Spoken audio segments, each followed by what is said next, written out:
ధన్యవాదాలు అధ్యక్ష. ఈరోజు అప్రోప్రియేషన్ బిల్ మీద అవకాశం ఇచ్చినందుకు ధన్యవాదాలు తెలియజేస్తూ అనేకమైనటువంటి అంశాల అధ్యక్ష. మరి ఇప్పటి వరకు కేటీఆర్ గారు అనేకమైనటువంటి ఆరోపణలు కేంద్ర ప్రభుత్వం మీద చేయడం చాలా బాధాకరం అధ్యక్ష. వారి అధికారంలో ఉన్న 10 సంవత్సరాలు అనేకమైనటువంటి నిధులు కేంద్రం నుంచి తెచ్చుకొని లక్షలాది కోట్ల రూపాయలు ఇక్కడ అభివృద్ధి చేసిన తర్వాత కూడా ఏదో కేంద్ర ప్రభుత్వం ఏమి చేయనట్టుగా మరి యూనివర్సిటీ రానట్టుగా చెప్తా ఉన్నారు కదా అధ్యక్ష. వారి నియోజకవర్గం గజ్వేల్లో హార్టికల్చర్ యూనివర్సిటీ వచ్చినమాట వాస్తవం కాదా అధ్యక్ష? మురుగురు ట్రైబల్ యూనివర్సిటీ రావడం వారు చూస్తలేరు అధ్యక్ష. ఎయిమ్స్ ఈరోజు all India institute of medical sciences Delhi తర్వాత అంత గొప్పటి ఇన్స్టిట్యూషన్ బీబీనగర్ మనం కట్టుకుంటున్నమాట వాస్తవం కాదా అధ్యక్ష? ఈఎస్ఐ డెవలప్మెంట్ హాస్పిటల్ మనము కట్టుకునే మాట శరత్ నగర్లో ఇది వాస్తవం కాదా అధ్యక్ష? నైబర్ పటాన్చర్లో కానీ ఎన్టీపీసీ ద్వారా 800 మెగావాట్లు 6,200 కోట్లతో కానీ పసుపు బోర్డు కానీ అనేక అభివృద్ధి కార్యక్రమాలు చేసినప్పటికీ కూడా ఈ రకమైనటువంటి నింద వేయడం చాలా బాధాకరం అధ్యక్ష. అంతేకాదు అధ్యక్ష, ఈరోజు తెలంగాణ ప్రజానీకానికి చాలా స్పష్టంగా ఒక అంశం అర్థమైంది అధ్యక్ష. టీఆర్ఎస్ ఖచ్చితంగా కాంగ్రెస్ పార్టీ అడుగుజాడలో యూపీఏలో జాయిన్ కావాలన్న ఉద్దేశంతో వారు వేస్తున్నటువంటి అడుగులు ప్రజలు గమనిస్తూ ఉన్నారు అధ్యక్ష. ఎందుకంటే మొన్న జరిగినటువంటి ఒక అంశం అధ్యక్ష, డీలిమిటేషన్ పేరు మీద కేంద్ర ప్రభుత్వం ఇప్పటివరకు ఎలాంటి నిర్ణయం తీసుకోకపోయినప్పటికీ డీలిమిటేషన్ సమస్య ఏదో ఉన్నట్టుగా లేవనెత్తి, ఎందుకంటే తమిళనాడులో ఈ వచ్చే ఏడాది అసెంబ్లీ ఎన్నికలు వస్తున్నాయి, అక్కడ ప్రభుత్వం మీద తీవ్రమైన వ్యతిరేకత ఉన్నది కాబట్టి దాన్ని కప్పిపుచ్చుకోవడానికి ఆ యూపీఏ భాగస్వామి అయినటువంటి డిఎంకే అక్కడ దుకాణం పెట్టుకుంది అధ్యక్ష. మరి వాళ్ళు యూపీఏలో ఉన్నారు కాబట్టి యూపీఏ మీద ఒత్తిడి తీసుకొస్తే ఇక్కడ నుంచి కాంగ్రెస్ పార్టీ గత్యంతరులుగా వెళ్ళిండొచ్చు అధ్యక్ష. కానీ టీఆర్ఎస్ ఎందుకు వెళ్ళింది అధ్యక్ష? యూపీఏలో భాగస్వామి కాదు కదా అధ్యక్ష. అయినా కూడా వెళ్ళినారు. ఎందుకనంటే అధ్యక్ష, దానికి ముందే ఇక్కడ హరీష్ రావు గారు వేసి ఒక మంతనాలు జరిపిన ముఖ్యమంత్రి గారితో, దానికి ఎంఐఎం దానికి బీజం వేసింది అధ్యక్ష. మరి వీరు కలిసిన వెంటనే వర్కింగ్ ప్రెసిడెంట్ కేటీఆర్ గారు మాజీ మంత్రి వర్యులు మరి అక్కడికి వెళ్ళారు అధ్యక్ష, మద్రాసు వెళ్ళారు అధ్యక్ష. వారు మద్రాసులో కలిసి వారు మీటింగ్ ఏర్పాటు చేసేసుకొని మంతనాలు చేసుకున్న తర్వాత వారి యాటిట్యూడ్లో ఎంత మార్పు వచ్చిందో మనం గమనిస్తూ ఉన్నాం అధ్యక్ష. ఎందుకంటే ఈ మూడు పార్టీలు కూడా కుటుంబ పార్టీలు అధ్యక్ష. అది అక్కడ డిఎంకే కానివ్వండి, ఇక్కడ కాంగ్రెస్ పార్టీ కానివ్వండి, ఇక్కడ మరి టీఆర్ఎస్ కానివ్వండి, వీళ్ళంతా కూడా బేసికల్లీ భారతీయ జనతా పార్టీకి వ్యతిరేకమైనటువంటి పార్టీలు కాబట్టి భారతీయ జనతా పార్టీ ఇక్కడ అభివృద్ధి జరుగుతూ ఉంటే, పార్టీ ఎదుగుతూ ఉంటే అడ్డుకునే ప్రయత్నంలో ఒక దుకాణాన్ని వేసుకొని ఈరోజు డీలిమిటేషన్ పేరు మీద వీళ్ళందరూ కలిసి ఒక మరి ప్యానెల్ ఏర్పాటు చేసుకునే ప్రయత్నం చేస్తూ ఉన్నారు. దాన్ని ప్రజలు కూడా గమనిస్తూ ఉన్న సంగతి నేను తెలియజేస్తా ఉన్నాను అధ్యక్ష. ఒక ఎజెండా పెట్టుకొని మరి వీరందరూ కలిసి మరి భారతీయ జనతా పార్టీని అడ్డుకునే ప్రయత్నం చేసిన ప్రజలు ఇదన్నీ గమనిస్తూ ఉన్న సంగతి నేను తెలియజేసుకుంటూ మరి ఈరోజు మరి డీలిమిటేషన్ అంశంలోకి వస్తా ఉన్నాను అధ్యక్ష. ఈరోజు ప్రజలకు భరోసా ఇవ్వాల్సినటువంటి బడ్జెట్ అధ్యక్ష ఇది. మరి ఈ బడ్జెట్ని పాలకులే భయపడుతున్నటువంటి పరిస్థితి కనబడతా ఉన్నది అధ్యక్ష. ఎందుకంటే బడ్జెట్ అంటే ప్రజా సమస్యలను పరిష్కరించి భరోసా కల్పించాల్సినటువంటి ఒక ఆర్థిక హామీ పత్రం అధ్యక్ష. కానీ ఈరోజు స్వయంగా ముఖ్యమంత్రి గారే భయపడేటువంటి పరిస్థితి ఉన్నదంటే ఏ రకమైనటువంటి బడ్జెట్ని మనం ప్రవేశపెట్టారో మరి బట్టి విక్రమార్క గారు ఇది చాలా స్పష్టంగా కనపడతా ఉన్నది అధ్యక్ష. ఎందుకంటే ఒకసారి మీరు చూసినట్టయితే అధ్యక్ష, రాష్ట్రం అప్పుల్లో కూరుకుపోయింది, ఉద్యోగుల వేతనాలు కూడా అప్పులు చేయాల్సి వస్తుంది, కొత్త అప్పులు పుట్టడం లేదు, కొత్త అప్పులు పుట్టడం చాలా కష్టంగా ఉన్నది. ఈ అప్పుల క్యాన్సర్ను బయట పెట్టకుండా ఇంకెన్నాళ్ళు కప్పిపుచ్చుకోవాలని చెప్పేసి ముఖ్యమంత్రి గారు స్వయంగా చెప్పినటువంటి పరిస్థితి మనం గమనించాలి అధ్యక్ష. ఎందుకంటే అధ్యక్ష, రాష్ట్ర ఆర్థిక పరిస్థితి ముఖ్యమంత్రి గారిని భయపెడుతున్నట్టు చాలా స్పష్టమవుతుంది అధ్యక్ష. మరి రాష్ట్ర ఆర్థిక పరిస్థితిపై మాట్లాడినటువంటి తీరును బట్టి చూస్తే కొన్ని సంక్షేమ కార్యక్రమాలని ఎత్తేసేటువంటి కార్యక్రమం మరి ప్రభుత్వం తీసుకుంటున్నా అనేటువంటి ఒక చర్చ ప్రజల్లో వస్తూ ఉన్నది అధ్యక్ష. ఎందుకంటే అధ్యక్ష, మరి ఏ సంక్షేమ పథకాలు ఈ రోజు వరకు మొదలుగానటువంటి సంక్షేమ పథకాలను ఒకసారి మనం తీసుకుంటే మరి అనేకమైనటువంటి సంక్షేమ పథకానికి ప్రభుత్వం మంగళం పాడుతూ ఉన్నదని మరి ప్రజల్లో ఒక చర్చ వచ్చింది అధ్యక్ష. మహాలక్ష్మి పథకం ఇంకా మొదలు పెట్టలేదు అధ్యక్ష. మనం మహిళలకు 2,500 రూపాయల సాయం అనే అంశాన్ని మనం పూర్తిగా ఈ ప్రభుత్వం ఎక్కడ ఎత్తవేస్తుందో దాన్ని ఎక్కడ దాటవేస్తుందో అని చెప్పి ప్రజలు భయపడతా ఉన్నారు అధ్యక్ష.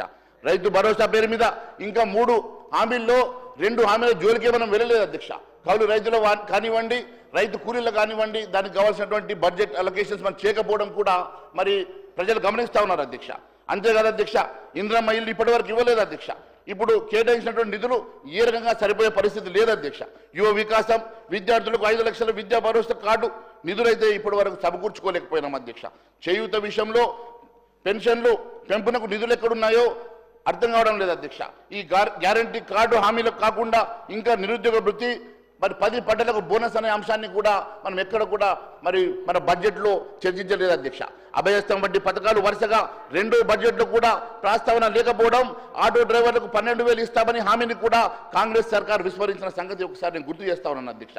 రాష్ట్ర ఆర్థిక పరిస్థితి ఇప్పుడే ముఖ్యమంత్రి గారు చెప్పారు, ఊపర్ షేర్వానీ అందరు పరేషాని అని. ఈ ఊపర్ షేర్వానీ అందరు పరేషాని మరి ఎందుకోసం అని చెప్పేసి మీరు ముందు ఈ విషయం తెలియదా, లేక తెలిసి కూడా మీరు ఇచ్చినటువంటి హామీలను ఈరోజు ఎగ్గొట్టడానికి ఈ మాట మాట్లాడుతూ ఉన్నారని ఒక ప్రజల్లో ఒక భయాందోళన ఏర్పడతా ఉన్న సంగతి నేను తెలియజేస్తా ఉన్నాను అధ్యక్ష. ఎందుకంటే రాష్ట్ర ప్రభుత్వానికి ప్రతి నెల 18,000 కోట్ల నుంచి 18,500 కోట్ల ఆదాయం వస్తుందని, ఆ ఆదాయం సమకూర్చుకోవడానికి ప్రభుత్వ ఉద్యోగుల జీత భత్యాలకు పెన్షన్ల కోసం 6,500 కోట్ల రూపాయలు కేటాయిస్తున్నట్టు, 6,500 కోట్లు బీఆర్ఎస్ హయాంలో చేసిన అప్పులు తీర్చడానికి వినియోగిస్తున్నట్లు, మరి దానికి ప్రభుత్వానికి మిగిలినవి కేవలం 5,000 నుంచి 5,500 కోట్లు మాత్రమే మిగులుతున్నాయని ఇది ఎఫ్ఆర్బిఎం పరిధిలోని అంశాలు అధ్యక్ష. ఎఫ్ఆర్బిఎం పరిధిలో లేనటువంటి అంశాలను ఇంకా మనం చర్చించలేదు అధ్యక్ష. అవి కూడా అనేకమైనటువంటి మరి అంశాలు ఉన్నాయి అధ్యక్ష. మరి ఈరోజు మనం తీసుకుంటే మరి ప్రతి నెల కొన్ని వేల కోట్ల రూపాయలు అవసరం పడతాయని చెప్పేసి ముఖ్యమంత్రి గారు చెప్తా ఉన్నారు అధ్యక్ష. అది అందుకనే ఒక నెల ఆశా వర్కర్లకు, ఒక నెల అంగన్వాడీ వర్కర్లకు జీతాలు ఆపుతున్నామని, లేదంటే షాదీ ముబారక్, కళ్యాణ లక్ష్మి పథకాలను పెండింగ్లో పెడుతున్నామని అన్నారు అధ్యక్ష. ఒక నెల ఇంటి కిరాయి ఇచ్చేసి పాలోడికి స్కూల్ ఫీజులకు ఆపినట్టు ఇలా రొటేషన్ పనే జరుగుతుందని సీఎం గారి మాటలో చెప్పాలంటే రాష్ట్ర ఆర్థిక పరిస్థితి మరి నిజంగానే ఊపర్ షేర్వానీ అందరు పరేషాన్ లాగా ఉన్నట్టు కనబడతా ఉంది అధ్యక్ష.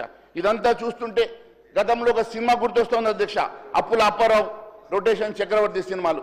ఈ రకంగానే ఈ రాష్ట్రాన్ని కేవలం రొటేషన్ చేయడానికి అప్పుల అప్పారావుగా ముఖ్యమంత్రి గారు మరి చేస్తున్నట్టుగానే కనబడతా ఉంది అధ్యక్ష. దీనికి కారణం మొదటి ముద్దాయి టీఆర్ఎస్ ప్రభుత్వమే. మొదటి ముద్దాయిగా గత 10 సంవత్సరాలు టీఆర్ఎస్ ప్రభుత్వం చేసినటువంటి మరి అరాచకాలు, మరి విధ్వంసం కారణంగానే ఈరోజు లక్షల కోట్ల రూపాయలు రాష్ట్రానికి అప్పు వచ్చింది. కాబట్టి మొదటి ముద్దాయి టీఆర్ఎస్ ప్రభుత్వం అయితే ఈరోజు అదే బాటలో నడుస్తున్నటువంటి రెండో ముద్దాయి కాంగ్రెస్ పార్టీ అని చెప్పి నేను తెలియజేస్తా ఉన్నాను అధ్యక్ష. ఈ కాంగ్రెస్ ప్రభుత్వం రెండో ముద్దాయిగా ఉందన్న సంగతి నేను తెలియజేస్తా ఉన్నాను అధ్యక్ష. మంత్రి గారు ఇంటర్వ్యూనై సబ్జెక్ట్ డివైడ్ చేసే ప్రయత్నం చేస్తూ ఉన్నారు. ఏ రకంగా కేంద్ర ప్రభుత్వం ముద్దాయి అవుతుందో తెలియజేయాలి అధ్యక్ష. కేంద్ర ప్రభుత్వం లక్షల కోట్ల రూపాయలు ఈ రాష్ట్రానికి ఇచ్చిన తర్వాత కూడా ఈరోజు ఇంకా కేంద్ర ప్రభుత్వం నిందించే ప్రయత్నం చేస్తూ ఉన్నారు అధ్యక్ష. నేను ఒకటి అడుగుతా ఉన్నాను, గతంలో యూపీఏ ప్రభుత్వం కూడా అధికారం ఉన్నది కదా అధ్యక్ష. అప్పుడు కేంద్రంలో యూపీఏ ప్రభుత్వం, ఇక్కడ రాష్ట్రంలో కూడా కాంగ్రెస్ ప్రభుత్వం అధికారం ఉన్నప్పుడు అప్పుడు ఎంత డబ్బులు ఇచ్చిందో దాని మీద చర్చ పెట్టండి అధ్యక్ష, తెలియజేస్తాము. ఈరోజు ముఖ్యమంత్రి గారు ప్లస్ వారు కూడా చెప్తా ఉన్నారు, డివల్యూషన్ ఆఫ్ ఫండ్స్ విషయంలో కూడా గతంలో 32% ఉన్నటువంటి డివల్యూషన్ ఆఫ్ ఫండ్స్ ఇప్పుడే ముఖ్యమంత్రి గారు చెప్పారు 42% డివల్యూషన్ ఆఫ్ ఫండ్స్. అంటే 10% మన నిధుల నుంచి 10% వాటా పెంచి మనకు ఇస్తున్నమాట వాస్తవం కదా అధ్యక్ష. మరి ఇదంతా ఇచ్చిన తర్వాత కూడా డివల్యూషన్ ఆఫ్ ఫండ్స్ ఇచ్చిన తర్వాత పెంచిన తర్వాత కూడా మళ్ళీ ఈ రకంగా మాట్లాడడం ఎంతవరకు సమంజసం అధ్యక్ష? అంతేందుకు అధ్యక్ష, ఈరోజు అంతేకాదు అధ్యక్ష, ఈరోజు మరి గతంలో అక్కడ ఉత్తరప్రదేశ్కి 1:2 వాళ్ళ జీడిపి మీద 2% ఎక్కువ ఇస్తున్నారు, 2 times ఇస్తున్నారు. లేకుంటే మహారాష్ట్రకు 1%, అక్కడ 6% ఇస్తున్నారు, మహారాష్ట్రకు 2% ఇస్తున్నారు, 2 times ఇస్తున్నారని చెప్తున్నారు కదా అధ్యక్ష. అసలు బీమారు తీసుకొచ్చింది ఎవరు అధ్యక్ష? రాజీవ్ గాంధీ గారు కదా అధ్యక్ష. బీమారు అంటే ఏంది అధ్యక్ష? బీహార్, మధ్యప్రదేశ్, రాజస్థాన్, ఉత్తరప్రదేశ్ 4 రాష్ట్రాలకి గతంలో మరి వారంతా ఈ ఎకనామికల్ గా ఇవన్నీ కూడా వెనుకబడ్డాయి. వీటికి అభివృద్ధి చేయాలనే ఉద్దేశంతో కాంగ్రెస్ ప్రభుత్వంలో ఉత్తర భారతదేశంలో ఈ బీమారు కార్యక్రమం తీసుకొచ్చి వారికి లక్షల కోట్ల రూపాయలు ఇచ్చి వారిని ఎకనామికల్ గా స్ట్రెంథెన్ చేసింది మీ ప్రభుత్వం కాదని అడుగుతా ఉన్నాను. ఈ రోజు డీలిమిటేషన్ మీద మీరు రాహుల్ గాంధీ స్టాండ్ ఏందో అడుగుతా ఉన్నాను. ఇప్పటి వరకు మీరు రాహుల్ గాంధీ గారు అపోజిషన్ లీడర్ గా ఇప్పటి వరకు మీ స్టాండ్ చెప్పలేదు. ఈ రోజు కేవలం ఇక్కడ మీరు మాట్లాడుతూ ఉన్నారు. శ్రీధర్ బాబు గారు నిమిషానికి ఒకసారి లేచి మమ్మల్ని స్టాండ్ చెప్పమంటే ఎట్లయితుంది అధ్యక్ష? మా స్టాండ్ చాలా స్పష్టంగా ఉన్నది. ఇప్పటి వరకు విధి విధానాలు ఇంకా మేము రూపకల్పన చేయలేదు. మేము ఇప్పటి వరకు దాని అంశం లోపల ఎలాంటి ఒక ఇనిషియేటివ్ చేయలేదు. కేవలం ఈరోజు మీరు అక్కడ మీ యూపీఏలో భాగస్వామైనటువంటి డిఎంకేకి రెస్క్యూ కోసం మీరు వెళ్ళేసి ఏదో ఒక దుకాణం పెట్టుకొని ఈరోజు మీరు మాట్లాడుకుంటున్నారు కదా. ఇప్పటి వరకు కేంద్ర ప్రభుత్వం ఎలాంటి ఇనిషియేటివ్ తీసుకోలేదు. దాని మీద రూపకల్పన విధి విధానాలు ఏమీ రూపకల్పన జరగలేదు. ఇది చాలా స్పష్టం. రూపకల్పన జరిగిన తర్వాత చర్చిద్దాం. కేవలం ఈరోజు మీరు మాకు అవకాశం ఇవ్వకుండా అసెంబ్లీలో ఒక రిజల్యూషన్ తీసేసుకొని ఇదంతా కూడా మొత్తం చర్చ కూడా అవకాశం ఇవ్వకుండా మీరు ఈ రకంగా బుల్డోజ్ చేసి ఈరోజు మళ్ళీ మాట్లాడే ప్రయత్నం చేస్తూ ఉన్నారు. మంత్రి శ్రీధర్ బాబు గారికి నేను దయచేసి ఇది మంచి పద్ధతి కాదని తెలియజేస్తా ఉన్నాను. అంతే కదా అధ్యక్ష. ఈరోజు నేను ఒకటే అడుగుతున్నా. బడ్జెట్లో అధ్యక్ష దాదాపు కాక్ చెప్పిన రిపోర్ట్ అధ్యక్ష, దాదాపు బడ్జెట్లో 30% కేవలం వడ్డీలు కట్టడానికే ఈరోజు ఈ రాష్ట్ర ప్రభుత్వంలో ఉన్నటువంటి 30% చేరిందంటే ఏ పరిస్థితుల్లో ఈరోజు మన రాష్ట్రం ఉందో దీన్ని బట్టి అర్థమవుతుంది అధ్యక్ష. దాదాపు 30% మన బడ్జెటేతర రుణాల మీద వడ్డీ కోసమే మన 30% బడ్జెట్ అమౌంట్ని కేటాయిస్తూ ఉన్నారంటే ఎంత పరిస్థితుల్లో ఈ రాష్ట్రం ఉన్నదో చాలా స్పష్టమవుతా ఉంది అధ్యక్ష. దానికి అనేకమైనటువంటి కారణాలు గత ప్రభుత్వంలో అనేకమైనటువంటి కార్పొరేషన్ల ద్వారా 11-11.5% కూడా వడ్డీలకు తీసుకొచ్చేసినటువంటి పరిస్థితులు మనం చూసాం అధ్యక్ష. అయితే 11-11.5% వడ్డీలకు తీసుకొస్తే అప్పుడు పిసిసి అధ్యక్షుడిగా ఉన్నప్పుడు ఈ ప్రస్తుత గౌరవ ముఖ్యమంత్రి రేవంత్ రెడ్డి గారు అన్నారు అధ్యక్ష, దీంట్లో అనేకమైనటువంటి అవినీతి ఉన్నది, ఇది విదేశాల్లో అయిపోతే ఉరిదీస్తారని చెప్పారు అధ్యక్ష. మరి వారు ముఖ్యమంత్రి అయినారు, ఏం చర్యలు తీసుకుంటున్నారు? ఈ ముఖ్యమంత్రి అయిన తర్వాత దాని మీద ఇప్పటి వరకు వైట్ పేపర్ రిలీజ్ చేయలేదు. మరి ఇలాంటి చర్యలు తీసుకోబోతున్నారు. మరి మీరు కూడా అదే బాటలు ఎందుకు నడుస్తూ ఉన్నారు? మీరు కూడా ఈరోజు అదే రకంగా వడ్డీలు తీసుకొచ్చేసి అదే రకంగా మీరు ఒకవైపు ఎఫ్ఆర్బిఎం, ఒకవైపు మరి రకరకాల లోన్స్ ఎఫ్ఆర్బిఎం పరిధిలో లేనటువంటి లోన్స్ కార్పొరేషన్ పేరు మీద వెహికల్స్ పేరు మీద మీరు తీసుకొచ్చేటువంటి లోన్స్ కానీ మరి ఇవన్నింటినీ కూడా మళ్ళీ మీరు కూడా అత్యధిక వడ్డీలకు తీసుకొస్తా ఉన్నారు కదా. కేవలం 15 నెలల్లో 11% కూడా తెచ్చారు మీరు. 15 నెలల్లో మీరు దాదాపు 1,68,000 కోట్ల రూపాయలు తీసుకొచ్చారనంటే 1,63,000 కోట్ల అధ్యక్ష. ఎందుకంటే మొన్న వారు బడ్జెట్ ప్రవేశపెట్టిన తర్వాత మొన్న మంగళవారం కూడా వెళ్ళి తెచ్చుకున్నారు అధ్యక్ష. దాదాపు 6,500 కోట్లు. మొన్న మంగళవారం 1,500 కోట్లు తెచ్చారు అధ్యక్ష. మొన్న మంగళవారం 1,500 కోట్లు తెచ్చారు అధ్యక్ష. ఈ రకంగా ఈ రాష్ట్రంలో ఇప్పటికీ 15 నెలల కాలంలో 1,63,000 కోట్లు అప్పు చేసింది ఈ ప్రభుత్వం అధ్యక్ష. నేను ఒకటే అడుగుతా ఉన్నాను అధ్యక్ష, బాండ్ల రూపంలో మొన్న తీసుకొచ్చినట్టు 6,500తో కలిపి అధ్యక్ష నేను మాట్లాడేది. అయితే తెలంగాణ రైజింగ్ అని చెప్తా ఉంటే దేంట్లో రైజింగ్ అనుకున్నాం కానీ ఈరోజు కేవలం అప్పులు తీసుకొచ్చడంలో రైజింగ్ అనేది చాలా స్పష్టమవుతుంది అధ్యక్ష. ప్రజలు గమనిస్తూ ఉన్నారు అధ్యక్ష. అందుకే నేను మరొకసారి మీ ద్వారా నేను తెలియాలనుకుంటున్నాను అధ్యక్ష. ప్రత్యేక రాష్ట్రం 2014 ఏర్పడినప్పుడు ఇప్పుడు గౌరవ ముఖ్యమంత్రి గారు కూడా చెప్పిన మాట నేను చెప్తా ఉన్నాను అధ్యక్ష. అప్పుడు ధనిక రాష్ట్రంగా ఉన్నటువంటి మరి తెలంగాణ, ఆ రోజు మిగులు రాష్ట్రంగా ఉన్నటువంటి తెలంగాణ ఈరోజు ఎందుకని ఈరోజు లక్షల కోట్ల రూపాయల అప్పులు పాలైందో, గత ప్రభుత్వం చేసిన తప్పిదాలా, అది కాళేశ్వరమా, మిషన్ భగీరథనా, మిషన్ కాకతీయనా, ఏదేమైనప్పటికీ కూడా అధ్యక్ష వారు చేసినటువంటి లక్షల కోట్ల రూపాయల మరి విధ్వంసం వల్ల మరి దాని తర్వాత వారు తీసుకున్నటువంటి అనేకమైనటువంటి మరి డిసిషన్స్ వల్ల కూడా ఈరోజు ఈ రాష్ట్రం అప్పుల కుప్పగా మారితే మరి దాన్ని గాడిలో పెట్టాల్సినటువంటి మరి ఈ ప్రభుత్వం కూడా అదే తోర నడవడం అనేది బాధాకరం అధ్యక్ష. ఎందుకంటే తెలియక చేసినటువంటి తప్పు కాదు అధ్యక్ష, వీరికి కూడా తెలుసు అధ్యక్ష. ఎందుకంటే ఏ రకంగా ఈ రాష్ట్రంలో అప్పులు ఉన్నాయో తెలిసి వీరు తీసుకున్నటువంటి సంక్షేమ కార్యక్రమాలు కానీ వీరు చేసినటువంటి మేనిఫెస్టో కానీ అన్నీ తెలిసి తీసుకున్నటువంటి మేనిఫెస్టోనే కదా అధ్యక్ష. ఎందుకంటే స్వయంగా అప్పుడు పిసిసి అధ్యక్షుడిగా ఉన్నటువంటి మరి రేవంత్ రెడ్డి గారు కానివ్వండి, దాని తర్వాత మేనిఫెస్టో రచించినటువంటి మా శ్రీధర్ బాబు గారు కానివ్వండి, ఉత్తమ్ కుమార్ రెడ్డి గారు కానివ్వండి, మాజీ పిసిసి అధ్యక్షుడు ఉత్తమ్ కుమార్ రెడ్డి గారు కానివ్వండి, వీరందరూ కూడా అనేక అంశాలలో 5,50,000 కోట్లు అప్పు చేసినారు, 5,50,000 కోట్లు అప్పు చేసినారని పదే గత ప్రభుత్వం మీద చెప్పినటువంటి ఈ కాంగ్రెస్ సర్కారులో లేనప్పుడు చెప్పినటువంటి అనేకమైనటువంటి ఆరోపణలు అధికారంలో వచ్చిన తర్వాత ఈరోజు మాకు తెలియదు ఇంత అప్పుల కుప్పగా ఉన్నదని తెలియదు అని మీరు చెప్పడము ఇది ఎంతవరకు సమంజసమని అడుగుతా ఉన్నాను అధ్యక్ష. అంటే అప్పుడు తెలిసి కూడా ఏదో ఒక రకంగా అధికారం రావాలి కాబట్టి అప్పుడు తెలిసి కూడా ఏదో ఒక రకంగా అబద్ధాలు చెప్పైనా సరే మేము అధికారం రావాలన్న ఒక ఉద్దేశంతో మీరు ఈ రకంగా మరి హామీలు ఇచ్చినట్టుగానే కనబడతా ఉంది అధ్యక్ష. ఒకసారి మీరు చూసినట్లయితే అధ్యక్ష, ఇప్పుడు వారు కట్టినటువంటి కాళేశ్వరం ఎక్కడ కూడా మరి కాస్ట్ బెనిఫిట్ రేషియో ఆశాజనంగా లేకపోయినప్పటికీ మిషన్ భగీరథ కూడా మరి ఏ రకంగా కూడా అది కాస్ట్ బెనిఫిట్ రేషియో మరి ఆశాజనంగా లేనప్పటికీ కూడా వారు అనేకమైనటువంటి తప్పిదాలు చేశారు. అదే బాటలో కూడా మీరు నడుస్తూ ఉన్నారు. తెలియక మేము చేశాము, తెలియక హామీలు ఇచ్చామని తప్పించుకునే ప్రయత్నం దయచేసి చేయవద్దని మాత్రం తెలియజేస్తా ఉన్నాను అధ్యక్ష. ఎందుకంటే ఆ రోజు బీఆర్ఎస్ కూడా చాలా బీరాలు పలికింది అధ్యక్ష. అదే మాదిరిగా మీరు కూడా అదే బాటలో నడవడం ఇది ప్రజలు గమనిస్తా ఉన్న సంగతి నేను తెలియజేస్తా ఉన్నాను అధ్యక్ష. వారు 9 నుంచి 11.5% వడ్డీకి తీసుకొస్తే మేమేం తీసుకోలేదు, మేము కూడా కార్పొరేషన్ల ద్వారా అదే రకంగా వడ్డీలు చేస్తాం. మేము కూడా నెలకు 10,000 కోట్ల రూపాయలు, సంవత్సరానికి 12,20,000 కోట్లు, 1,30,000 కోట్లు అప్పు తీసుకొస్తామని మీరు కూడా చెప్పడం అనేది అది మరి ప్రజలు ఎట్టి పరిస్థితుల్లో దీన్ని సమర్థించబోరని చెప్పి నేను తెలియజేస్తా ఉన్నాను అధ్యక్ష. ఎందుకంటే అధ్యక్ష, బీఆర్ఎస్ మొదట్లో ఎంత అప్పు చేసిందో కాంగ్రెస్ పార్టీ ప్రభుత్వం వచ్చిన తర్వాత చెప్పలేకపోయింది, వైఫల్యం చెందింది అధ్యక్ష. ఎందుకంటే ఈరోజు ఏ రకంగానైతే మీరు చెప్తా ఉన్నారో మరి మొదటి బడ్జెట్ రోజు కానీ మొదటిసారి మీరు అప్పుల అంశంలో మరి చర్చకు వచ్చినప్పుడు కానీ ఈ రకంగా కాంగ్రెస్ అధికారంలో వచ్చిన కొత్తలో డిసెంబర్ 23 విడుదల చేసిన శ్వేతపత్రంలో రాష్ట్ర అప్పులు 6,71,757 కోట్లని ప్రభుత్వం ప్రకటించింది అధ్యక్ష. ఆ తర్వాత ఫిబ్రవరి 24లో ఓటాన్ అకౌంట్ బడ్జెట్ చర్చల్లో మంత్రి బట్టి విక్రమార్క గారు వెల్లడించిన మొత్తం 7,11,911 కోట్ల అధ్యక్ష.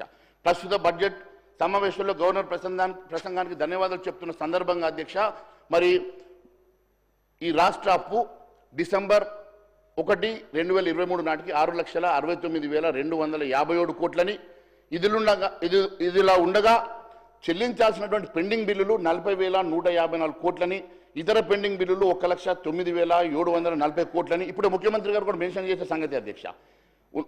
అని ఇలా వివిధ సందర్భాల్లో ప్రభుత్వ పెద్దలు వెల్లడించినటువంటి అప్పులు 8,19,151 కోట్లని చెప్పారు అధ్యక్ష. మరి గతంలో ఎందుకు మీరు కాంట్రడిక్టరీ స్టేట్మెంట్స్ ఇచ్చారు? గతంలో ఈ అప్పును వాస్తవంగా ఎందుకు చెప్పలేకపోయినారు? కారణాలు ఏందో మాకు తెలియదు అధ్యక్ష. కానీ మీరు సభలో కూడా ఎప్పుడు కూడా ఇంత స్పష్టంగా ఈరోజు చెప్పినంత స్పష్టంగా గతంలో మరి డిప్యూటీ సీఎం గారు కూడా చెప్పలేకపోయారు, ఫైనాన్స్ మినిస్టర్ గారు కూడా. మరి ఈరోజు ముఖ్యమంత్రి గారు చెప్తే రాష్ట్ర ప్రజానీకానికి అర్థమైంది 8,19,150 కోట్ల అప్పు ఉన్నదని చెప్పి. మరి గతంలో ఇది ఎందుకు చెప్పలేకపోయినారో అది కూడా మాకు అర్థం కావడం లేదు అధ్యక్ష.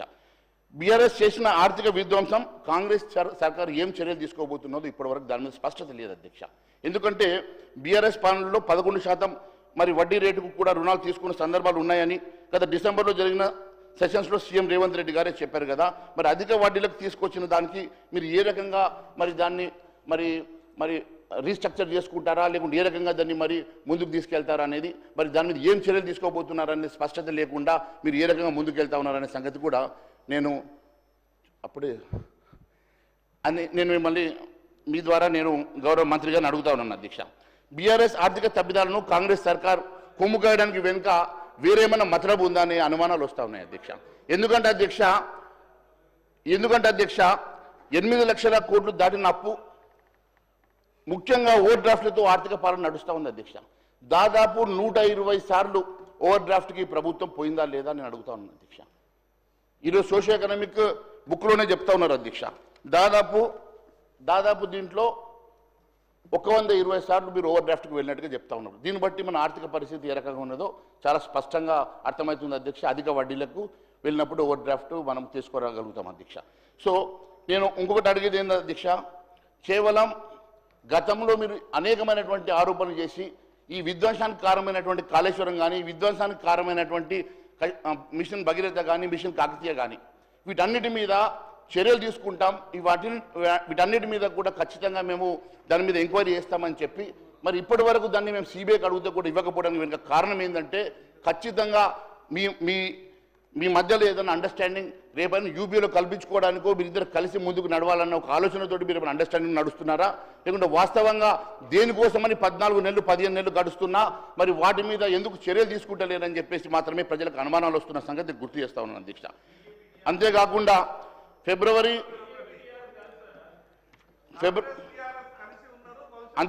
రాష్ట్ర ప్రభుత్వం ఆర్బీఐ వద్ద ఓవర్ డ్రాఫ్ట్లు తీసుకున్న మరి ఎకనామిక్ అవుట్లుక్లో చెప్పినట్టుగా ఉద్యోగులకు ప్రతి నెల జీతం ఇవ్వడానికి కూడా 4,000 కోట్ల రూపాయలు ఓవర్ డ్రాఫ్ట్ ద్వారా తీసుకున్నట్లు మరి ఎకనామిక్ సర్వే బుక్లో మీరు స్పష్టంగా రాయడం మరి ఈ రకంగా రాష్ట్ర పరిస్థితి ఎట్లా ఉందో అర్థమవుతుంది అధ్యక్ష. అంటే రోజువారీ ఖర్చులకు కూడా వేస్ అండ్ మీన్స్ అడ్వాన్స్ వెళ్ళే దుస్థితి మరి రాష్ట్ర ప్రభుత్వానికి దాపురించిందంటే ఎలాంటి పరిస్థితుల్లో ఈ రాష్ట్ర మరి ఆర్థిక స్థితి ఉన్నదో ఒకసారి దీన్ని బట్టి స్పష్టమైతే ఉన్నది అధ్యక్ష. కాంగ్రెస్ ఇచ్చిన ప్రధాన హామీల అమలుకు రాష్ట్ర ప్రభుత్వానికి ఏటా 1,32,000 కోట్లు కావాలి అధ్యక్ష.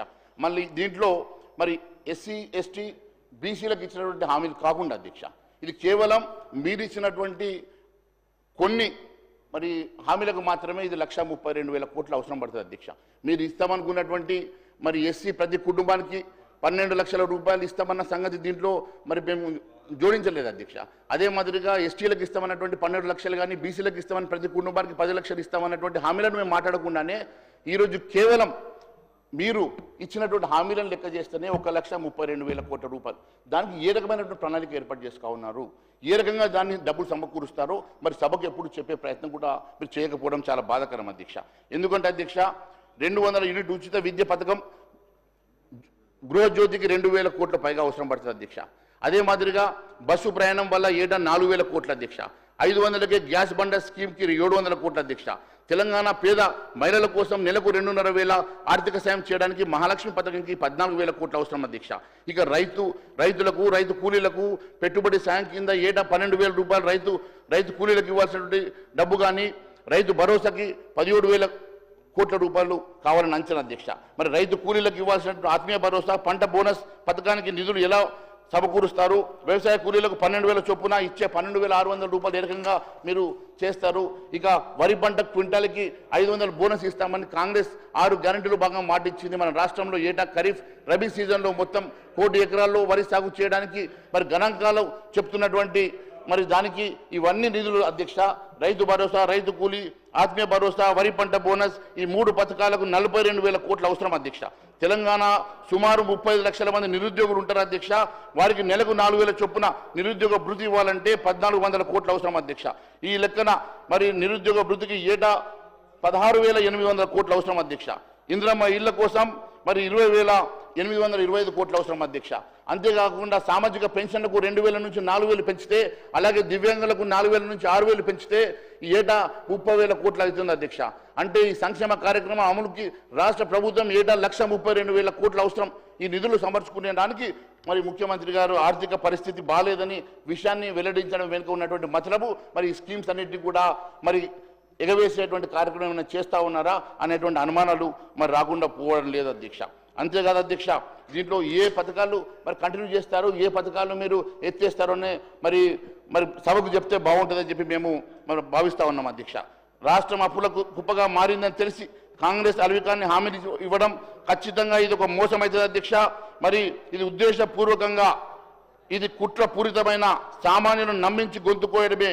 ఇది ప్రజలు ఎట్టి పరిస్థితుల్లో హర్షించరు. మరి ఖచ్చితంగా తెలిసి చేసినటువంటి హామీలుగానే మేము భావిస్తూ ఉన్నాం అధ్యక్ష. ఎందుకంటే భద్రాచలం, ఖమ్మం జిల్లా భద్రాచలం అంబేద్కర్ చౌరస్తాలో జరిగిన కాంగ్రెస్ మీటింగ్లో హాత్ సే హాత్ జోడో కార్యక్రమంలో ఫిబ్రవరి 15, 2023లో ఆ రోజు మరి ముఖ్యమంత్రి గారితో సహా ఉన్నట్టు ఇప్పుడు ప్రస్తుతం ఉన్నటువంటి మంత్రులు కూడా ఆ రోజు ఇచ్చినటువంటి మరి ఆరోపణలో భాగంగానే మరి ఈ రాష్ట్రం ఆ రోజు 5,50,000 కోట్ల అప్పులు ఉందని మీరు ఇచ్చిన స్టేట్మెంట్ బట్టి స్పష్టంగా మీకు ఆర్థిక పరిస్థితి తెలిసే మీరు హామీలు ఇచ్చిన సంగతి మరి తెలుస్తూ ఉన్నదని చెప్పి తెలియజేస్తా ఉన్నాను అధ్యక్ష. అంతేకాదు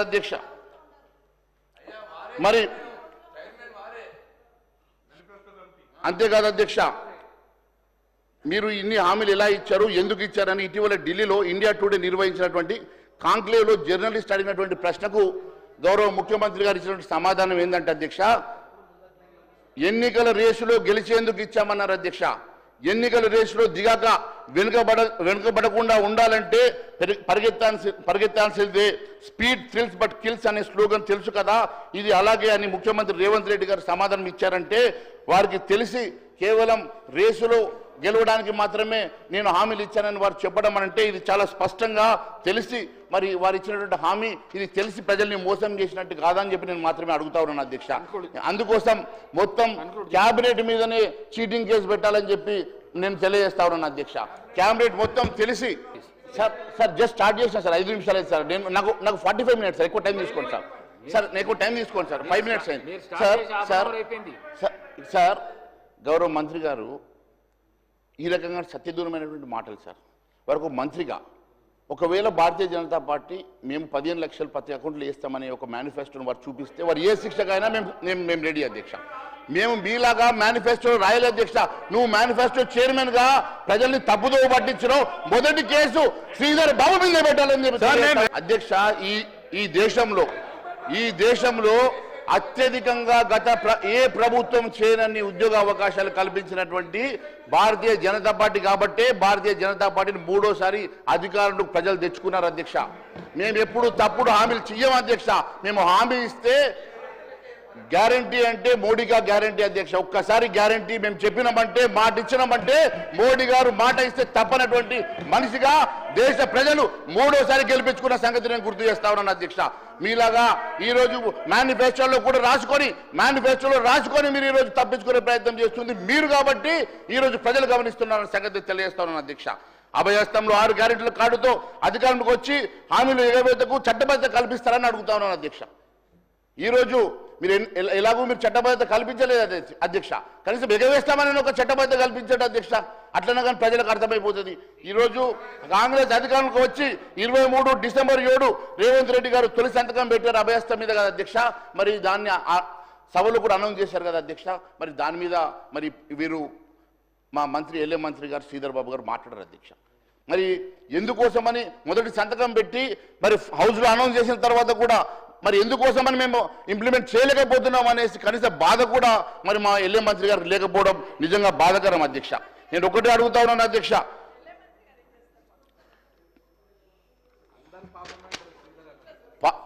పాత అప్పులు తీర్చేందుకట కొత్త అప్పులు తీసుకొస్తున్నారు అధ్యక్ష. అప్పుల ఉబ్బులో కూరుకుపోవడం, బీఆర్ఎస్ సర్కారు అధిక వడ్డీలకు తీసుకొస్తే అప్పులు తక్కువ వడ్డీలకు రీషెడ్యూల్ చేస్తున్నట్టు ముఖ్యమంత్రి గారు చెప్పారు. ఇకపై అప్పులు చేయదలుచుకుంటే బడ్జెట్ ముందు మొన్న జనగాంలో చెప్పినటువంటి మాట అధ్యక్ష. ఇకపోయి అప్పులు చేయబోమని చెప్పారు అధ్యక్ష. చాలా సంతోషం అధ్యక్ష. ఎందుకంటే మళ్ళీ అప్పులు చేయకుండా ఉన్న వాటితోటే నడిపిస్తానంటే ఏ రకంగా నడిపిస్తారో దాన్ని కూడా మీరు మాకు తెలియజేస్తే బాగుంటుంది. మేము తెలియజేస్తాను అధ్యక్ష. కేసీఆర్ గారు చేసిన అప్పులకు 1,53,000 కోట్లు బ్యాంకులకు అసలు మిత్తి కట్టినాం.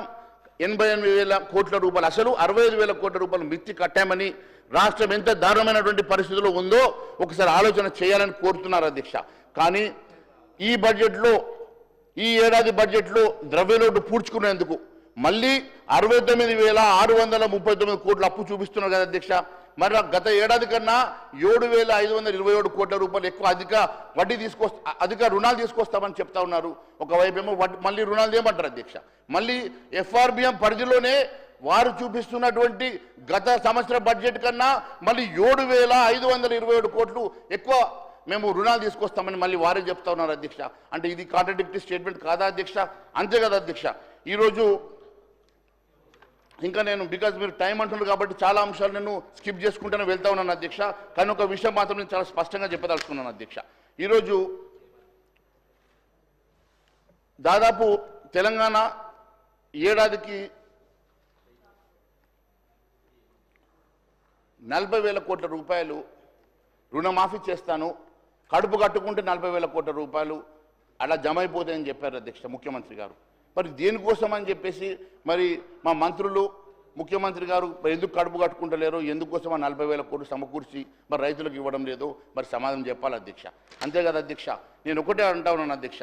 మరి దళిత బంధు కోసం, గిరిజన బంధు కోసం, బీసీ బంధు కోసం మీరు ఇస్తామన్నటువంటి 12 లక్షల రూపాయలు కుటుంబానికి ఇస్తామన్నటువంటి డబ్బు ఎప్పటికల్లా సమకూరుస్తారు, ఏ రకంగా సమకూరుస్తారు అది కూడా తెలియజేయాల్సిన అవసరం ఉన్నది అధ్యక్ష.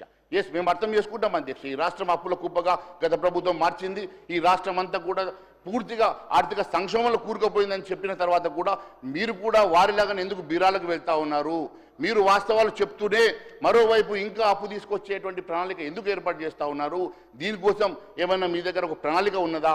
దీనికోసం ఏ రకంగా మీరు ముందుకు వెళ్ళాలనుకుంటున్నారు అనేది కూడా మీరు సభకు, ప్రజానీకానికి మీ ద్వారా తెలియాలని చెప్పి నేను అడుగుతా ఉన్నాను అధ్యక్ష.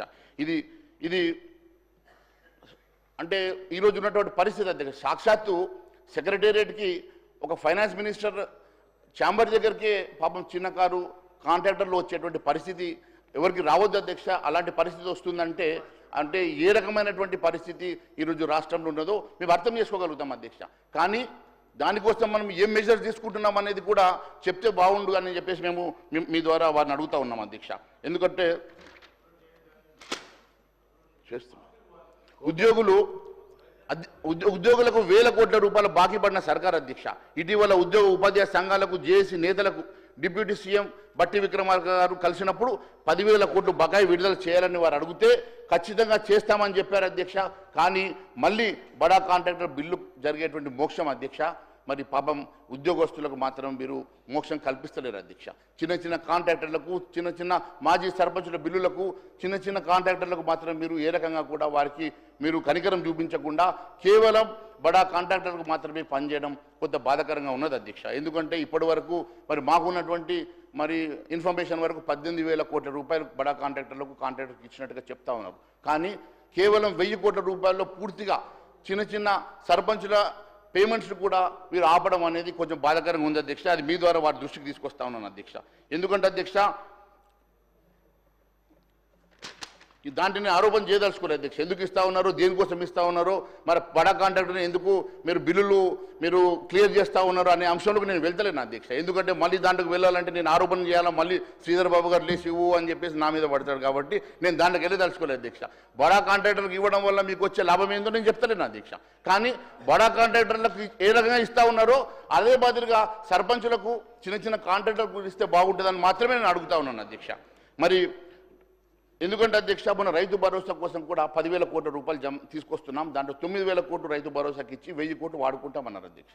మేము నిజమని నమ్మాము అధ్యక్ష. టీజీఐఎస్కి మరి 40,000 కోట్ల విలువైన భూముల్ని ట్రాన్స్ఫర్ చేశారు అధ్యక్ష. దాంట్లోకి వెళ్ళి 10,000 కోట్లు మీరు ప్రెడ్ చేశారు, మార్టిగేజ్ చేశారు, 10,000 కోట్లు తెచ్చారు అధ్యక్ష. కానీ ఆ డబ్బు రైతు భరోసాకు వాడకుండా మళ్ళీ కాంట్రాక్టర్ల బిల్లుల కోసమే వాడినట్టుగా మరి మేము కథనాలు చదువుతా ఉన్నాం అధ్యక్ష. మరి ఆ 10,000 కోట్లు ప్రభుత్వ భూములు తాకట్టు పెట్టి కూడా, తనఖా పెట్టి కూడా మీరు ఈరోజు ఆ డబ్బుల్ని మరి రైతు భరోసా కోసం వాడకపోవడం అది బాధాకరం అధ్యక్ష. మరి ఈ రకంగా మళ్ళీ ఇప్పుడు కొత్తగా వార్తలు వస్తూ ఉన్నాయి అధ్యక్ష. ఆ భూమిని అమ్మేస్తున్నాము, ఇంకో 20,000 కోట్లు ఆ భూమి ద్వారా సంపాదిస్తాం, మరి దాన్ని తీసుకొచ్చి మళ్ళీ ఖర్చు పెడతామని చెప్తా ఉన్నారు అధ్యక్ష. ఈ రకంగా భూములు తెగమ్ముకుంటా పోతే రేపు భావి తరాలకు ఏం సమాధానం చెప్తామో ఒకసారి ప్రజానీకానికి మీ ద్వారా తెలియాలని చెప్పి కోరుతా ఉన్నాం అధ్యక్ష. ఎందుకంటే అధ్యక్ష మొన్న రైతు భరోసా పథకాన్ని మన ఖరీఫ్లో ఎగ్గొట్టిన సర్కారు రబీలో కూడా ఇంకా వారికి పూర్తిగా మరి సమాధానం చెప్పలేని పరిస్థితులు ఉంది అధ్యక్ష. కేవలం 2 ఎకరాలకు 3 ఎకరాలకు ఇచ్చారు అధ్యక్ష. ఇంకా పెద్ద రైతులకు రాలేదు అధ్యక్ష. ఎందుకంటే మీ కాన్స్టిట్యున్సీలో కూడా మీకు తెలుసు అధ్యక్ష. మీ కాన్స్టిట్యున్సీలో కూడా మరి మీరు కూడా ప్రజల్లో మీరు ఉండేవారు అధ్యక్ష. మీరు కూడా ప్రజల్లో తిరిగేవారు అధ్యక్ష. మీరు కూడా సీనియర్ పొలిటీషియన్, మీకు అన్ని విషయాలు తెలుసు కదా. కానీ నేను కూడా దాంట్లో నేను వెళ్ళడం లేదు అధ్యక్ష. 15,000 12,000 చేస్తామన్నారా, ఎంత ఇస్తామన్నారా? సరే 12,000 ఎప్పటికల్లా ఇస్తారో అని మాత్రం మేము అడుగుతా ఉన్నాం అధ్యక్ష. అంతే కదా అధ్యక్ష. ఈరోజు అనేకమైనటువంటి అంశాలు అధ్యక్ష. ముఖ్యంగా అధ్యక్ష బిల్లుల చెల్లింపు మీద శ్వేతపత్రం విడుదల చేయాలని అడుగుతా ఉన్నాం అధ్యక్ష. ఎందుకంటే కాంగ్రెస్ అధికారంలోకి వచ్చే నాటికి ఎన్ని వేల కోట్లు పెండింగ్ బిల్లులు ఉన్నాయి, వాటిలో 15 నెలల కాలంలో చెల్లించిన బిల్లులు ఎన్ని, ఇప్పటి వరకు రాష్ట్ర సర్కారు బడా కాంట్రాక్టర్లకు ఎన్ని వేల కోట్లు చెల్లించింది, ఎవరెవరికి ఎంత మొత్తంలో చెల్లించారో, అలాగే చిన్న కాంట్రాక్టర్లకు, మాజీ సర్పంచులకు, ఉద్యోగులకు, ఉపాధ్యాయులకు పెండింగ్ బకాయిలు ఎన్ని ఉన్నాయి, మరి కాంగ్రెస్ ఎంత చెల్లించింది, ఫీజు రియంబర్స్మెంట్కి, ఆరోగ్యశ్రీకి వంటి పథకాలకు ఇవ్వాల్సిన బకాయిల వివరాలు మరి ప్రభుత్వం శ్వేతపత్రం విడుదల చేయాలని డిమాండ్ చేస్తా ఉన్నాను అధ్యక్ష. ఎందుకంటే అధ్యక్ష ఈరోజు కాంగ్రెస్ సర్కార్ ఇప్పటి వరకు 18,000 కోట్ల పెండింగ్ బిల్లులో మెజారిటీ కేవలం కొంతమందిని టార్గెట్ చేసి రిలీజ్ చేశారు. ఇలాంటి వారందరినీ కూడా ఇవ్వలేదన్న ఒక ఆరోపణలు ఉన్నాయి అధ్యక్ష. ఆరోపణల నుంచి ప్రభుత్వం బయటపడాలంటే ఒక శ్వేతపత్రం విడుదల చేస్తే మరి బయటపడుతుందని తెలియజేస్తా ఉన్నాను అధ్యక్ష. అంతేకాదు అధ్యక్ష, తప్పుడు అంచనాలతో బడ్జెట్ సైజ్ పెంచారు. ఏడాది చివరిలో భారీ కోతలు తప్పవని చెప్పి గతంలో చెప్పాము అధ్యక్ష. మళ్ళీ అదే చెప్తా ఉన్నాం అధ్యక్ష. 2025-26 బడ్జెట్ అంచనాలో మొత్తం వ్యయం 3,04,965 కోట్ల అధ్యక్ష. రెవెన్యూ వ్యయం 2,26,982 కోట్ల అధ్యక్ష. మూలధన వ్యయం 36,504 కోట్ల అధ్యక్ష. మరి బడ్జెట్లో రాష్ట్ర ఆదాయం 2,29,720 కోట్లకు పైగా చూపారు. 24-25 ఏడాది సవరించిన బడ్జెట్ గణాంకాల్లో ఆదాయం 2,02,107 కోట్లు చూపారు. అయితే ఈ బడ్జెట్లో రాబడి ఎందుకు తగ్గింది, ఎంత తగ్గింది, మరి దాన్ని బట్టి మనకు అర్థమవుతుంది అధ్యక్ష. ఏడాది వచ్చినటువంటి ఆదాయం కేవలం 1,69,000 కోట్ల అధ్యక్ష 23-24లో. మరి 23-24లో 1,69,000 కోట్లు వస్తే ఎంత తగ్గిందో మీకు తెలుసు కదా అధ్యక్ష. మళ్ళీ అదే రకమైనటువంటి మీరు బడ్జెట్ని ప్రవేశపెట్టే ప్రయత్నం చేస్తూ ఉన్నారంటే మీరు వాస్తవాలకు దూరంగా ఈ బడ్జెట్ని ప్రవేశపెట్టే ప్రయత్నం చేస్తున్నట్టు చాలా స్పష్టమవుతా ఉన్నది అధ్యక్ష. అంతే కదా అధ్యక్ష. అంటే గత ఏడాదిలో ఆదాయం 33,000 కోట్లు పెరుగుతుందనేటువంటి కాంగ్రెస్ సర్కార్ అంచనా తప్పు అని చెప్పి మేము తెలియజేస్తా ఉన్నాం అధ్యక్ష. గత ఏడాది బడ్జెట్ 2,91,059 కోట్లు తొలుత ప్రకటించిన చివరి ఆదాయం తగ్గడంలో తాజాగా సవరించినటువంటి బడ్జెట్ 2,66,708 కోట్లు, అంటే బడ్జెట్ సైజు 24,351 కోట్లు తగ్గింది కదా అధ్యక్ష. ఇది ఇంకా అలాగే ఉంటుందా, మళ్ళీ ఇంకా తగ్గుతుంది కదా అధ్యక్ష? మరి ఇంత తెలిసి కూడా ఈ ఎక్స్పీరియన్స్ తర్వాత కూడా మళ్ళీ ఇదే రకంగా ఇంకా పెంచే బడ్జెట్ ప్రయత్నం చేసి సత్యదూరమైనటువంటి బడ్జెట్ని మీరు ప్రపోజ్ చేస్తూ ఉన్నారు. ఇది ఎంతవరకు సమంజసమని చెప్పి అడుగుతా ఉన్నాం అధ్యక్ష. ఎందుకంటే గతంలో టీఆర్ఎస్ పోయినట్టుగా మీరు కూడా అదే భేషజాలకు వెళ్తా ఉన్నారు, అదే తప్పుడు అంచనాలతో బడ్జెట్ సైజును పెంచుతూ ఉన్నారు. ఇది మంచి పద్ధతి కాదు అధ్యక్ష. ఇప్పుడు ప్రవేశపెట్టిన అంచనాల బడ్జెట్ వచ్చే ఏడాది మార్చి నాటికి సవరించే బడ్జెట్ మధ్యలో తేడా 1,000 కోట్ల రూపాయల తేడా ఉంటుంది అధ్యక్ష. ఇది చూస్తూ ఉంటే సార్ ఈరోజు మేము ఒక్కరమే అపోజిషన్ సార్. ఇప్పుడు ప్రజలు కూడా మనం ప్రధాన అపోజిషన్ పార్టీగా మమ్మల్ని గుర్తించారు సార్. మొన్న 8 పార్లమెంట్ సీట్లు వారికి సమానంగా గెలిపించారు సార్. వీరు ఎట్లన్నా వీరంతా ఒకటే కదా సార్. అందరూ కూడా మీరు అలైడ్ పార్టీస్ కదా సార్. మీరు అలైడ్ పార్టీలో మాట్లాడేసుకుంటే మరి మాకు అవకాశం ఇవ్వాలి కదా సార్. ప్రజలకు కూడా వాస్తవాలు తెలవాలి కదా sir. Other side of the coin చూపేది మేమే sir. Other side of the coin చూపేది మేమే సార్. ప్లీజ్ కంక్లూడ్ చేయండి ప్లీజ్. మహేశ్వర్ రెడ్డి గారు. అదే కదా అధ్యక్ష, ఈరోజు అదే భేషజాలకు వెళ్ళి అదే తప్పుడు అంచనాలతోటి మీరు బడ్జెట్ ప్రవేశపెట్టడం చూస్తూ ఉంటే అధ్యక్ష, ఈ బడ్జెట్ మధ్య ఉన్నటువంటి తేడా అధ్యక్ష, హిందూ మహాసముద్రం అంత అఘాతం ఉన్నది అధ్యక్ష. మొన్న ప్రవేశ బడ్జెట్ కానీ గతంలో చేసిన బడ్జెట్ కానీ, గతంలో చేసినటువంటి బడ్జెట్ ప్రవేశించినప్పుడు కూడా అధ్యక్ష టీఆర్ఎస్ వాళ్ళకు కూడా గతంలో 23-24 అంచనాలు తీసుకుంటే వాళ్ళకు 69,000 కోట్లు వచ్చింది అధ్యక్ష తేడా. అదే మాదిరిగా మీరు సరే కొంచెం ఎక్కువ అప్పులు తీసుకొచ్చారు, కొంచెం గ్యాప్ని తగ్గించే ప్రయత్నం చేశారు. అయినప్పటికీ కూడా దాదాపు 24-25,000 కోట్ల తేడా వచ్చింది అధ్యక్ష. ఇప్పుడు కూడా మీరు ఎన్ని రకాలుగా అప్పులు తీసుకొచ్చినా డెఫినెట్గా ఇంకో 40,000-50,000 కోట్ల రూపాయలు గ్యాప్ ఉంటుందని మేము గతంలో చెప్పాము, ఇప్పుడు కూడా చెప్తా ఉన్నాం అధ్యక్ష. మరి ఎందుకు ఈ రకంగా మరి తప్పుడు బడ్జెట్ని అంచనాలు పెంచి బడ్జెట్ ఎందుకు ప్రవేశపెడతా ఉన్నారు? దీనివల్ల మీరు ఏం చెప్పదలుచుకున్నారు ప్రజానీకానికి తెలియాలని చెప్పి మేము తెలియజేస్తా ఉన్నాం అధ్యక్ష. సరే 1-2% డిఫరెన్స్ అంటే అధ్యక్ష we can accept this, but more than 8%, 10% difference మీరుతో ఈరోజు బడ్జెట్ ప్రవేశపెట్టే ప్రయత్నం చేయడం అనేది ప్రజలు గమనిస్తూ ఉన్నారు అధ్యక్ష. అందుకే నేను మిమ్మల్ని మీ ద్వారా వారికి సజెస్ట్ చేస్తూ ఉన్నాను అధ్యక్ష. నేను విమర్శ చేయడం లేదు అధ్యక్ష. ఏదైనా సరే అధ్యక్ష నేను పాజిటివ్గానే చెప్తా ఉన్నాను. వారు దయచేసి దాన్ని పాజిటివ్గా తీసుకొని అర్థం చేసుకోవాలని నేను చెప్తా ఉన్నాను అధ్యక్ష. ఎందుకంటే ఒకసారి మీరు అర్థం చేసుకోండి అధ్యక్ష, బీఆర్ఎస్ ఇలాగే ఆర్థిక సంవత్సరం మొదటి భారీగా అంచనాలు బడ్జెట్ ప్రవేశపెట్టి అదే ఏడాది చివరి కల్లా బడ్జెట్ సైజును భారీగా తగ్గించి సవరించి బడ్జెట్ను ప్రకటించేది. అదేవిధంగా అనేకమైనటువంటి శాఖలకు నిధులు తగ్గేటువంటి అధ్యక్ష. అదే బాటలో కూడా ఈరోజు ఈ ప్రభుత్వం కూడా నడుస్తున్నట్టుగా చాలా స్పష్టమవుతుంది అధ్యక్ష. అంతే కదా అధ్యక్ష, ఇప్పుడు మళ్ళీ అడుగుతున్నాను అధ్యక్ష, వచ్చే ఏడాది బడ్జెట్లో రివైజ్ ఎస్టిమేషన్లో తేడా 4-5% కంటే మరి ఎక్కువ ఉంటుందా, 4-5% కన్నా డిఫరెన్స్ ఉంటుందా అని అంటే వారి దగ్గర సమాధానం ఉండదు అధ్యక్ష. ఎందుకంటే చాలా స్పష్టంగా పర్పస్ఫుల్లీ తెలిసి వారు ఈరోజు ఈ రకమైనటువంటి బడ్జెట్ని వారు ప్రవేశపెట్టే ప్రయత్నం చేస్తూ ఉన్నారు. కాబట్టి మళ్ళీ మీరు అలొకేట్ చేసినటువంటి ప్రతి డిపార్ట్మెంట్కి డబ్బులు తగ్గిస్తారు. మీరు అలొకేట్ చేసినటువంటి ప్రతి రూపాయి కూడా మరి సంక్షేమ కార్యక్రమం ఎలాగో చేయలేరు అధ్యక్ష. కనీసం అలొకేట్ డెవలప్మెంట్ కోసం అలొకేట్ చేసినటువంటి డబ్బులు కూడా, ఎందుకంటే చివరికి మీరు చేయాలనుకున్నటువంటి మరి క్యాపిటల్ ఇన్వెస్ట్మెంట్ కూడా చేయలేని పరిస్థితిలో ఈ ప్రభుత్వం ఉంటుందేమో అని మాత్రమే మేము భయపడి మీకు మీ ద్వారా తెలియాలని చెప్తా ఉన్నాం అధ్యక్ష. ఎందుకంటే అధ్యక్ష ఆదాయం పెంచుకోవడానికి భూములు అమ్మడం ఒకటే కాదు అధ్యక్ష. ఈరోజు మన దగ్గర ఉన్నటువంటి ఈరోజు మన ఆదాయం పెంచుకోవడానికి భూములు మాత్రమే అమ్మేటువంటి మరి కార్యక్రమం పెట్టుకున్నారు అధ్యక్ష. ఎందుకంటే ద్రవ్యలోటు 54,000 కోట్ల అధ్యక్ష. ఈ ద్రవ్యలోటును పూడ్చుకునేందుకు 69,639 కోట్ల రుణాలుగా సేకరించనుంది. అంటే పెరుగుతున్న అంచనా చూస్తుంటే 27,613 కోట్లు కాకుండా 69,639 కోట్లు అప్పుగా తెస్తున్నారు. ఆదాయం పెంచుకోవడానికి ప్రభుత్వం ప్రధానంగా భూముల అమ్మకాలు, మద్య దుకాణాల వేలం, ఎల్ఆర్ఎస్ వంటి అంశాలపైనే ఆధారపడిందని ఆశించిన స్థాయిలో భూముల విక్రయం జరగకపోతే బడ్జెట్ సైజులో కోత తప్పదని చెప్పి తెలియజేస్తా ఉన్నాను అధ్యక్ష. రాష్ట్ర ప్రభుత్వం రాబడి మార్గాలు సాధ్యాలు ఒకసారి చివరిగా నేను చెప్పదలుచుకున్నాను అధ్యక్ష.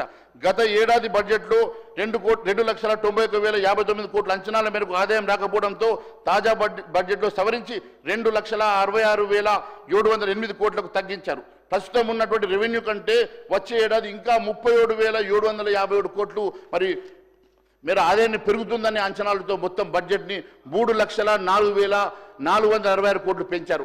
రాష్ట్రానికి నేరుగా ఆదాయం వచ్చేటువంటి మార్గాల అధ్యక్ష పన్నుల ద్వారా 1,75,000 కోట్లు, అంటే రాష్ట్ర సొంత పన్నుల ఆదాయము 1,45,419 కోట్లు ప్లస్ కేంద్ర పన్నుల్లో రాష్ట్ర వాటా కింద వచ్చే 29,899 కోట్లు వస్తుంది అంచనా అధ్యక్ష. ఇక పన్నేతర ఆదాయము 31,618 కోట్ల అధ్యక్ష. కేంద్రం నుంచి గ్రాంట్లు అదే అయిపోయింది. కేంద్రం నుంచి వచ్చే గ్రాంట్లు 22,782 కోట్లు వస్తాయని అంచనా అధ్యక్ష.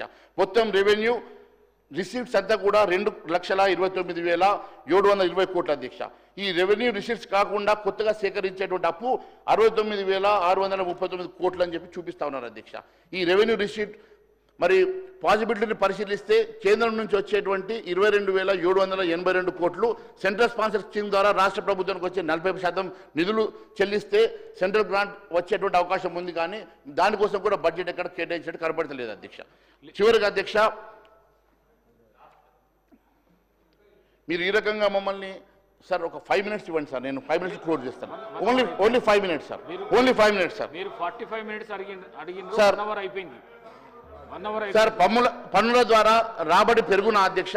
ఎందుకంటే ఈరోజు జిఎస్టీ కింద 51,000 కోట్లు పైగా, స్టాంపు రిజిస్ట్రేషన్ ద్వారా 19,000 కోట్ల పైగా, ఎక్సైజ్ ఆదాయం 27,000 కోట్ల పైగా, వ్యాట్ సేల్స్ ద్వారా 37,000 కోట్ల పైగా, వెహికల్స్ ట్యాక్స్ ద్వారా 8,535 కోట్లు వస్తాయని అంచనా వేసింది అధ్యక్ష. కానీ ఈరోజు స్టాంప్ డ్యూటీ ఇప్పుడు మొన్న లాస్ట్ టైంకి మొన్నటికి స్టాంప్ డ్యూటీస్ తగ్గినాయి అధ్యక్ష. ఎందుకంటే రియల్ ఎస్టేట్స్ పడిపోవడం వలన, మళ్ళీ స్టాంప్ రిజిస్ట్రేషన్ డ్యూటీస్ తగ్గడం వలన, మళ్ళీ ఇంకా అది తెలిసిన తర్వాత కూడా ఎక్స్పీరియన్స్ అయిన తర్వాత కూడా మళ్ళీ రెవెన్యూ పెంచి మళ్ళీ ఈ బడ్జెట్లో చూపించే ప్రయత్నం చేస్తున్నారంటే ఇది తప్పుదం కాదని చెప్పి అడుగుతా ఉన్నాం అధ్యక్ష. అంతేకాదు అధ్యక్ష, గత ఏడాది 24-25 ప్రభుత్వ పన్నుల ద్వారా ఆదాయం 1,38,181 కోట్లు అంచనా వేసింది. కానీ ఇప్పుడు అంచనాలు 1,29,406 కోట్లుగా సవరించింది. అంటే ఆదాయం 8,775 కోట్ల మేర మళ్ళీ తగ్గనుందని చెప్పేసి మీ ద్వారా తెలియజేస్తా ఉన్నాను అధ్యక్ష. ఒకటి సార్, అది లాస్ట్ అది కన్క్లూడ్ చేయండి ప్లీజ్.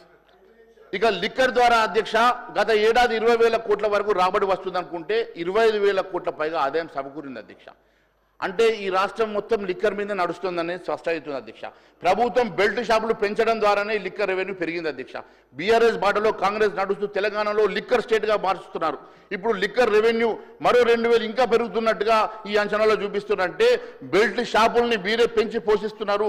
బెల్ట్ షాపుల ద్వారా లిక్కర్ని మరి పెంచి పోషించడమే కాకుండా లిక్కర్ పెంపకాలు పెంచుతూ ఆదాయం వెంట పడ్డారంటే ఇది చాలా బాధాకరం అధ్యక్ష. ఈ రాష్ట్రంలో 27,000 కోట్ల రూపాయలు కేవలం లిక్కర్ ద్వారా వచ్చేటువంటి ఆదాయం మీద ఆధారపడుతున్నాం. చాలా మరి బాధాకరం అని చెప్పి తెలియజేస్తా ఉన్నా అధ్యక్ష.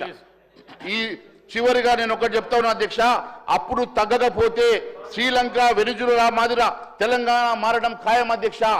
ఈ రకంగా రేపు రాష్ట్ర ఆర్థిక పరిస్థితి చక్కబెట్టే ఉద్దేశం ఉంటే కాంగ్రెస్ పార్టీ అలవికాన్ని హామీలు ఇచ్చేది కాదు. అందుకే బీజేపీ ఎన్నికల్లో కాంగ్రెస్ మాదిరిగా అలవికాన్ని హామీలు ఇవ్వలేదు. కాబట్టి జనం కాంగ్రెస్కి హామీలకు ఆకర్షితులై ఆ పార్టీని గెలిపించారు. ఇప్పుడు సంపద పంచుతాం అంటున్నటువంటి ప్రభుత్వ పెద్దలు ఆ సంపద పంచే మార్గాలు ఏంటో ఈ సభ ద్వారా ప్రజలకు చెప్పాలి. ఇప్పుడు ఇచ్చినటువంటి హామీలను అమలు చేయలేక బీఆర్ఎస్ సర్కార్ చేసిన అప్పులకు వడ్డీ కట్టేందుకే భారీ అప్పులు చేస్తుంది. నిస్సారైన వారికి సంక్షేమ పథకాలు అందించాల్సిందే. కానీ ఈ పథకాలు ఎలా ఉండాలంటే చేపలు ఇవ్వడం కాదు, చేపలు పట్టడం నేర్చే మాదిరిగా ఉండాలి తప్ప మీరు చేపల కట్టలనే తెంచేసి ఈరోజు అధ్యక్ష అదే సార్. ఇప్పుడు కేంద్రానికి లిక్కర్కి ఏం సంబంధం అధ్యక్ష? ఇది స్టేట్ ట్యాక్స్ కదా అధ్యక్ష. స్టేట్ ట్యాక్స్కి సెంట్రల్ ట్యాక్స్కి తేడా వారికి తెలియదు అధ్యక్ష. చదువుకున్నారు కదా అధ్యక్ష వారు. మళ్ళీ తెలంగాణ మొన్న చెప్పినట్టుగానే ఇందాక చెప్పినట్టుగానే తెలంగాణలో ఈ అప్పుల పాపంలో ఇద్దరు భాగస్వాములు, మొదటి బుద్ధాయి టీఆర్ఎస్ అయితే, రెండో ముద్దే కాంగ్రెస్ అని చెప్పాం అధ్యక్ష. ఆ మాట కట్టుబడి ఉన్నాం అధ్యక్ష. ఎందుకంటే తెలంగాణ బీఆర్ఎస్ వాళ్ళు తెలంగాణ తెచ్చింది తామే అంటే ఇచ్చింది తామే అంటూ కాంగ్రెస్ వాళ్ళు చెప్పుకుంటున్నారు. కానీ వాస్తవం ఏమిటంటే తెలంగాణ తెచ్చింది సకల జనులు, ఇచ్చింది పార్లమెంటు. అయితే తెలంగాణను అప్పుల్లో ముంచింది మాత్రం బీఆర్ఎస్ పాలననే. అందుకే తెలంగాణ ఈరోజు అప్పుల కుప్పగా మారి అప్పుల పాపంలో మొదటి ముద్దాయి బీఆర్ఎస్. ఇప్పుడు కాంగ్రెస్ సర్కార్ కూడా అదే బాటలో నడిస్తే రేపు మీరు కూడా రెండో ముద్దాయిగా మారేటువంటి అవకాశం ఉంది. కాబట్టి బీఆర్ఎస్ బాటలో కొత్త రుణాలు తెస్తూ తెలంగాణ అప్పుల ఊపులో నెడుతూ కాంగ్రెస్ మరి రెండో ముద్దగా మారుతున్న సంగతి నేను గుర్తు చేస్తా ఉన్నాను అధ్యక్ష. అప్పులు పెరుగుతున్నాయని, ఆర్థిక పరిస్థితి బాగోలేదని సాకులు చెప్తూ ఇచ్చిన హామీలను అమలు చేయకుండా కాంగ్రెస్ ఎగగొట్టే చూస్తే మాత్రం ఈ పార్టీని అధికారం కొనసాగే నైతిక అర్హత ఉండదు, ప్రజలు క్షమించరని చెప్పి తెలియజేసుకుంటూ ఇచ్చిన అవకాశానికి ధన్యవాదాలు తెలియజేస్తా ఉన్నాను.